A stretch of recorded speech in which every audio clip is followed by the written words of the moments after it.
আরে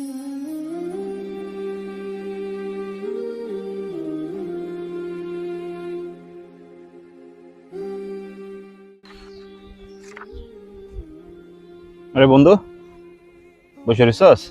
হ্যাঁ বন্ধু, কি কোনো হিসাব টিসাব করতেছস নাকি? আরে ওই জাকাতের হিসাবটা করতেছি। ও তাই নাকি? বস, বসে একটু। কত টাকা জাকাত আসছে এটা হিসাব করে বের করার চেষ্টা করতেছি।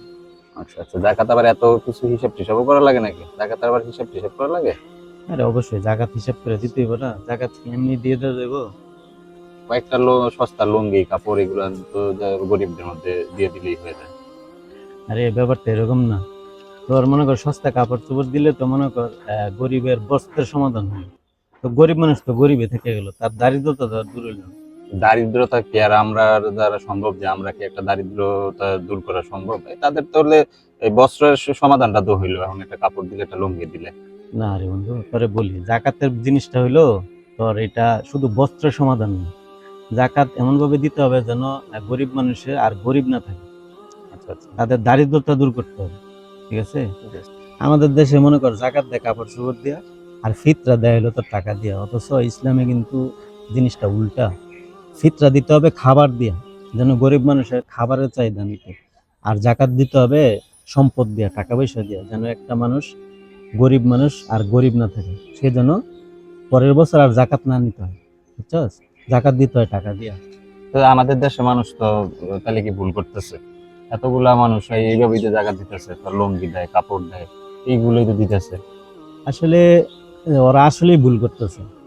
জাকাতের সিস্টেম তো এটা না রে ভাই, ইসলাম তো এটা বলেনি।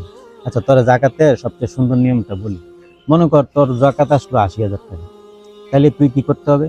তুই যদি সবাই রে মনে কর শাড়ি লুঙ্গি দেস, তাহলে সবাই অনেক মানুষ শাড়ি লুঙ্গি পাইলো, কিন্তু গরিব থেকে গেল। তুই কি করতে হবে? এই ৮০,০০০ টাকা দিয়া ২-৩ জন মানুষকে এমন ভাবে নির্বাচন করবি যারা জাকাত পাওয়ার যোগ্য, তাদেরকে একটা স্থায়ী ইনকামের ব্যবস্থা করে দিবি। তাইলে কি হবে? সে মনে করে এই ইনকামের ব্যবস্থাটা দিয়া তার দারিদ্রতা দূর করতে পারবো, পরের বছর আর তার জাকাত দেওয়া লাগবে না। তখন কি হইব?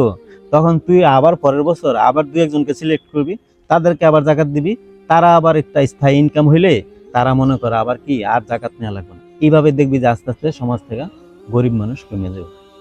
এই পদ্ধতিটা আসলেই কিন্তু ভালো, ভালো না? এই পদ্ধতিটা আসলেই ভালো, কিন্তু আমাদের দেশের ধনীরা তো এটা করে না। আমাদের দেশের ধনীরা দেয় যে মাইক টেক লাগাইয়া মানুষ গরিব মানুষ ডাইকাই না কাপড় দেয় লুঙ্গি দেয়। এইটা আসলে কি আর আসলে করে হইলো মনে কর বেশিরভাগই মনে কর ভোটে দাঁড়াইবো, অথবা নিজের মানুষ দানশীল বলবো, এই কারণে তারা এইসব গুলো করে। আর এই যে সিস্টেমটা খুবই বাজে সিস্টেম, প্রচারের জন্য করতেছে প্রচারের জন্য করে। আবার মনে কর গরিব মানুষ, অনেক গরিব মানুষ এই জাকাতের শাড়ি লুঙ্গি আনতে যায়, ভিড়ের কারণে মনে কর পায়ের নিচে পদপৃষ্ঠ হয়ে মারা হতো। তাহলে কি লাভ হইলো? একটা গরিব মানুষ জাকাত আনতে গিয়ে মারা গেল, এটা কি ভালো দেখাইলো? আচ্ছা তাইলে তো তোর যে পদ্ধতিটা এটা তো একটা ভালো পদ্ধতি, আমি তাহলে এই পদ্ধতিতে ৩০-৪০ হাজার টাকা জাকাত দিয়ে দিব। কি কর বন্ধু, ৩০-৪০ হাজার? মাশাল্লাহ, আল্লাহ তোর যে পরিমাণ সম্পদ দিছে, তুই যদি ভালো করে হিসাব করস, আমার ধারণা তোর লাখের নিচে জাকাত আসবে না। আরে বন্ধু, এত টাকা জাকাত দিলে আমি নিজেই তো করি ভাই। আরে কি কস দোস্ত, আল্লাহ জাকাতের সিস্টেমটা এমন ভাবেই করছে যে জাকাত দিলে সম্পদ কমে না, সম্পদ বাড়ে। বুঝছস? তুই মনে কর জাকাত দিবি, আল্লাহই তোর রহমত দিব, রহমত দিয়ে তোর সম্পদ এমনি বেড়ে যায়। জাকাত দিলে কখনো সম্পদ কমে না। তোর যে পরিমাণ সম্পদ আছে সেই সম্পদের, জাকাতযোগ্য সম্পদের ২.৫% হিসাব করে জাকাত দিতে হয়। তুই যদি জাকাতযোগ্য সম্পত্তির ২.৫%-এর কম দেস, তোর কিন্তু জাকাত আদায় হবে না, বরং গুনাহ হবে। তুই যদি ২.৫%-এর বেশি হিসাব নিকাশ করার পরে যদি ২.৫%-এর বেশি দিতে চাস, তাহলে সেটার জন্য তুই সওয়াব পাবি। কিন্তু ২.৫%-এর নিচে যদি জাকাত দেস, কখনো জাকাত পরিপূর্ণ আদায় হবে না। আচ্ছা বন্ধু, মানে এত হিসাব নিকাশ করে জাকাত দিতে হয়? আরে জাকাতের হিসাব নিকাশটা অনেক পুঙ্খানুপুঙ্খভাবে করতে হয়, কারণ জাকাতটা কিন্তু গরিবের হক, অধিকার। গরিবের টাকাটা আল্লাহ আমার কাছে আমানত হিসেবে রাখছে। আল্লাহ আমার সম্পদ দিছে দেখে না আমি গরিবের জাকাত দিতে পারতেছি। এই জন্য গরিবের হক গরিবকে বুঝাই দিতে হবে, এবং সেটা যেন কম না হয়। বেশি হোক সমস্যা নেই, কিন্তু কম হইলে দোস্ত সমস্যা আছে। গরিবের হক তো আর আদায় হলো না, গরিবের আমানতের খেয়ানত হলো।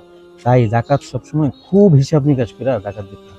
তাহলে বন্ধু তুই আমার একদম পুরোপুরি হিসাব করে আমার জাকাতটা কত টাকা আসে তাহলে তুই একটু আমার সহযোগিতা করিস। এইটা সুন্দর কথা বলছিস, আমি অবশ্যই হেল্প করবো। আমার যতটুকু জ্ঞান আছে দুজনে মিলা বৈশা তোর জাকাতটা কত পার্সেন্ট আসে, কত টাকা আসে, হিসাব নিকাশ করে বের করবি। ঠিক আছে বন্ধু। আচ্ছা চল, আর নামাজের সময় হয়েছে, নামাজ পড়ে আসি, চল। আচ্ছা। আল্লাহ হাফেজ।